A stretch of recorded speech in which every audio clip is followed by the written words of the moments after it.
Hey there friends, it's Josh, and I'm going to build an RV-14. So who am I? Well, I'm just a random guy from the internet. I decided to build an airplane in my garage. Why?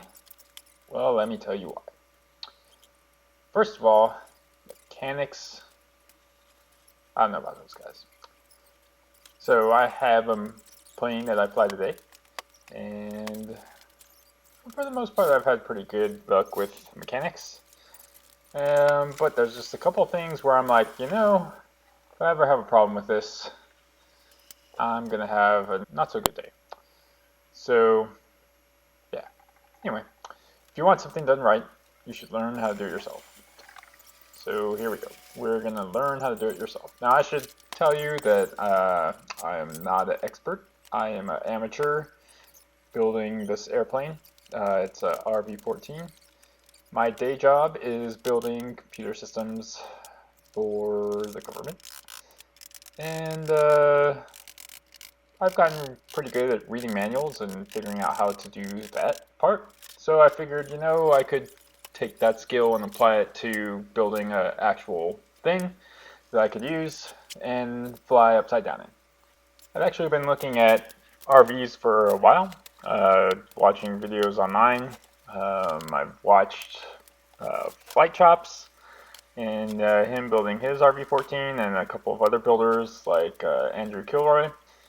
And I thought, they can do it. This is probably something I could do.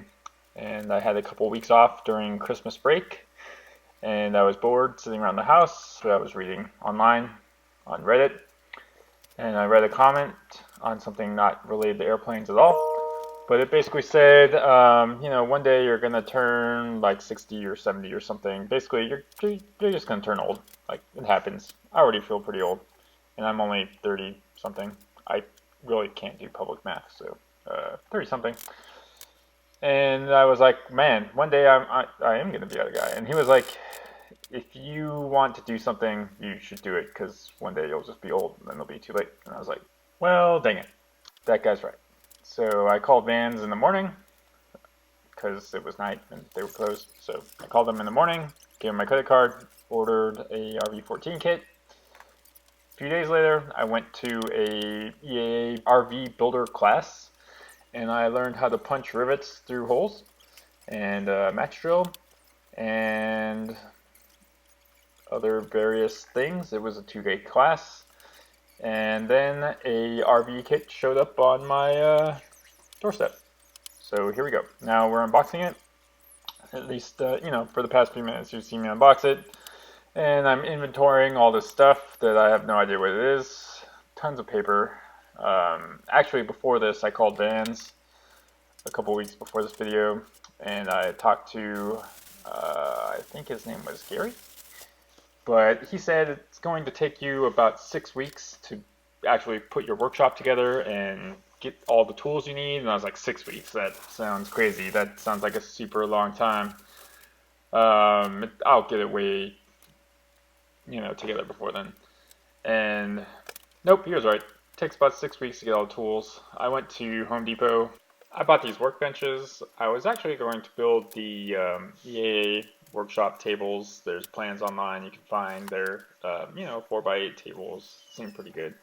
And so I went to Home Depot. I basically loaded up the cart full of plywood, and I wheeled everything to the exit, and right next to the exit there were these fold-out tables, and I probably had $100 worth of material in my cart. I saw these fold-out tables, and basically you just take them out of the box and then fold them when you're done.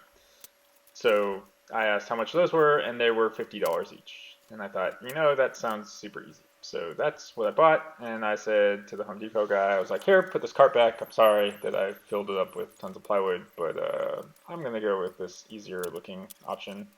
The other thing I bought is the adjustable height table from also Home Depot. It's kind of nice to be able to sit down or stand up or whatever I want to do, and the table adjusts to the height that I want. You see I mounted a monitor back there and a laptop to the wall. That's helpful because as a software guy, I basically just hate paper. Paper just really sucks. And I figured, why kill the earth? You know, I put my Vans plans in a drawer. I think I used them one time, but otherwise I'm just like, you know what, it's easier. You can't search through paper. Like Control F doesn't work on paper. It just kind of sucks.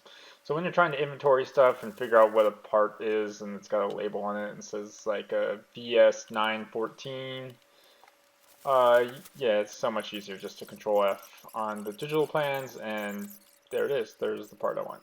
So I'm going to try to do this build all on the digital plans. We'll see how that works out, because some things are actually, you have to cut to size based on the paperwork, from what I've read ahead in the plans. So we'll see how that goes. Okay, so other tools I bought, basically I just watched other people's videos. Vans gives you a list of things that you should have. So I put everything from that list into a cart at Aircraft Spruce. Quicos and DRDT2. Actually, the DRDT2 isn't on the Vans list, but I've seen everyone else use it, and it actually seems to come in handy. So I bought a bunch of stuff from Aircraft Spruce, flew down there, picked it up. It's kind of close to me, so it's, you know, like an hour to fly down there. And then, you know, the rest of the stuff I just bought from Home Depot, like a bandsaw, grinder. The one thing that actually you'll see in a future video that comes in handy is the Scotch-Brite wheel. Like, that thing is pretty awesome. So I'm pretty much doing these videos just to record for posterity, so I can look back and see how I actually got this plane built. I don't know, maybe the FAA is going to want to see it, I bet, for like 3 seconds to be like, yep, yeah, it's actually you. So I'm not really looking for it to be a Patreon thing. Obviously, with this high production quality, yeah. So if this series or whatever ends up helping you, cool. But I'm not putting a lot of effort into actually, you know, high production values or anything. It's basically a GoPro pointed at me while I take things out of a box and smash pieces of metal together. So I mean, I'm not looking for people to like or subscribe. That's not why I'm doing this. I'm mostly doing this to have more content for Vans RV out there, to show that anyone can do this. 1, 2, to prove to myself that I can do this. And 3, my kids are super into YouTube, and maybe if they see YouTube videos of a plane being built in our garage, they'll actually come out to the garage and help build this plane instead of playing Minecraft or Fortnite or Roblox or, you know, whatever they are playing up there. I don't really have anything else to say. I think in the future I'll try to keep these videos to 5 minutes, because it seems like it's been a long time. It's really awkward looking at yourself pulling things out of a box and trying to talk in a conversational way when there's not an actual person there. So sorry for any awkwardness that, you know, comes across. I'm a lot more articulate actually in conversation than, you know, talking to a screen. Maybe I should get better than that, because, you know, one day we'll all be cyborgs just talking to each other through screens. So enjoy the next 3 minutes of me pulling things out of a box.